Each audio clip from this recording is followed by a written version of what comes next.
Assalamualaikum warahmatullahi wabarakatuh. Kembali lagi di channel Nasihat Kehidupan Misteri. Pada video kali ini saya akan membahas tentang Borobudur bukan candi, tapi bunga raksasa. Candi Borobudur telah diakui sebagai warisan dunia UNESCO dan situs arkeologi Buddha terbesar di dunia oleh Guinness World Record. Namun terlepas dari semua pengakuan ini, candi ini masih menyimpan sejumlah misteri yang belum terpecahkan.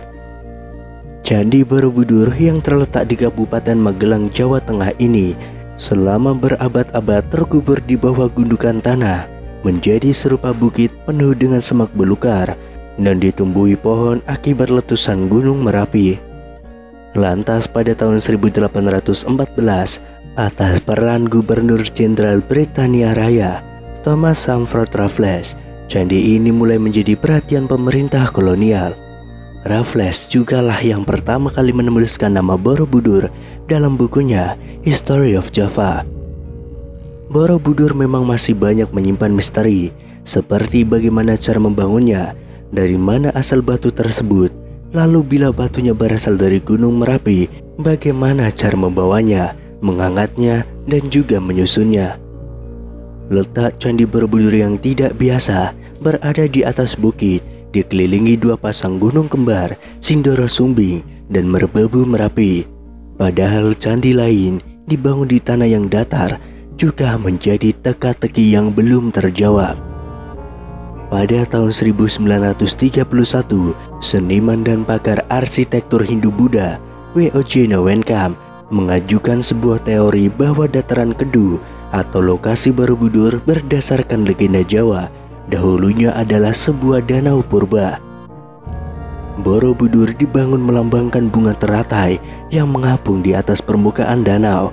Ini menjadi sebuah hipotesis yang disambut perdebatan hangat oleh para kalangan ilmuwan saat itu.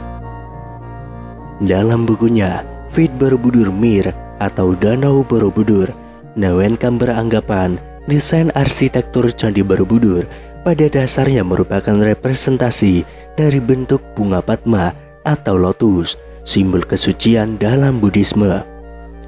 Desain bangunan ini yang diibaratkan menyerupai ceplok bunga teratai dengan daun dan bunganya mengelilingi bakal buah yang terletak di tengah-tengah kolam, tulis Newenkam. Pada awal 1932, Newenkam kembali menulis opininya di jurnal Netherlands in the Oud and New. Dia mengatakan bahwa bangunan raksasa itu didirikan untuk melukiskan bunga teratai sebagai penghormatan atas Buddha Maitreya. Menurutnya secara mitologis, sosok ini dinarasikan lahir dari rahim bunga teratai. Borobudur ialah bangunan bunga teratai raksasa dari jutaan kubik batu andesit yang menyembul di tengah sebuah danau.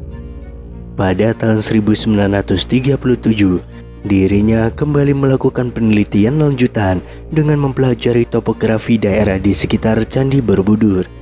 Hasil penelitian ini pernah dimuat di harian Algemeen Handelsblad pada 2 Mei tahun 1937, lengkap dengan gambar peta dan juga daunnya. Dari rekonstruksi diandaikan, Candi Mendu dan Candi Pawon yang berada pada satu garis lurus dengan Candi Borobudur ternyata berada di dataran dengan lokasi di tepian danau. Dari Candi Pawonlah, kata Newenkam, dapat diperoleh panorama Borobudur yang paling bagus.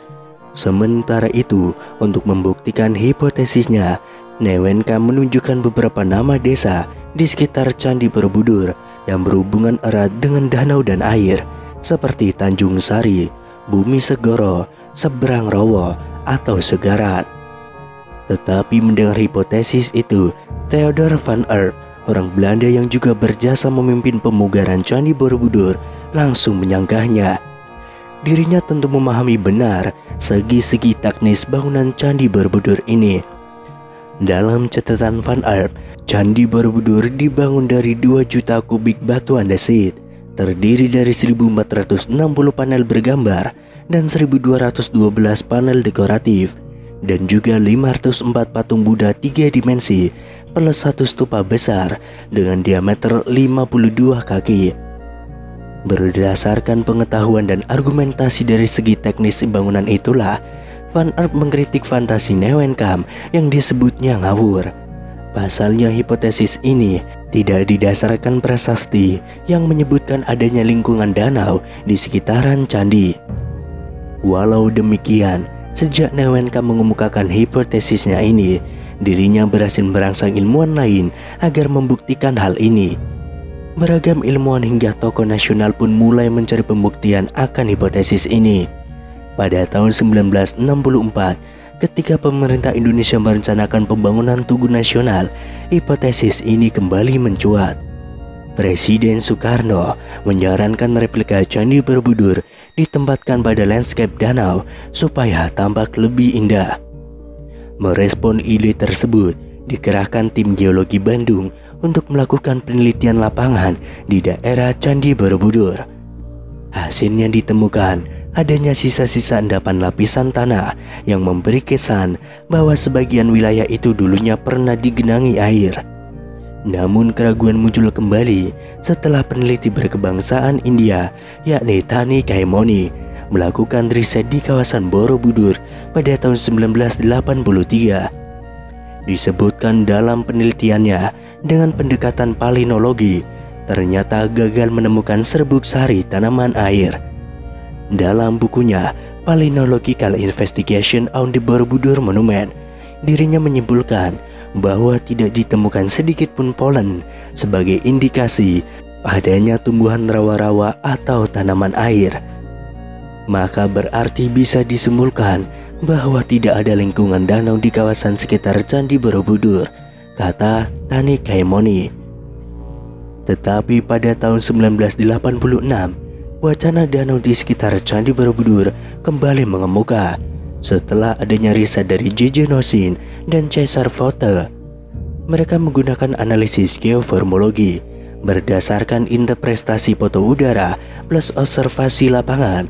Dari hasil penelitian ini, mereka menyimpulkan bahwa daratan di sekitar Borobudur memang pernah menjadi lingkungan danau, tetapi bukan pada masa dinasti Selendra, namun jauh saat bumi masih zaman kuater, yakni 600.000 tahun yang lalu. Riset ilmiah tidak berhenti di situ. Geolog asal Indonesia, Helmi Murwanto, memiliki bukti dan hipotesis lain. Dengan pendekatan geologi, dirinya justru menemukan endapan batu lempung yang mengandung serbuk sari tanaman komunitas rawa.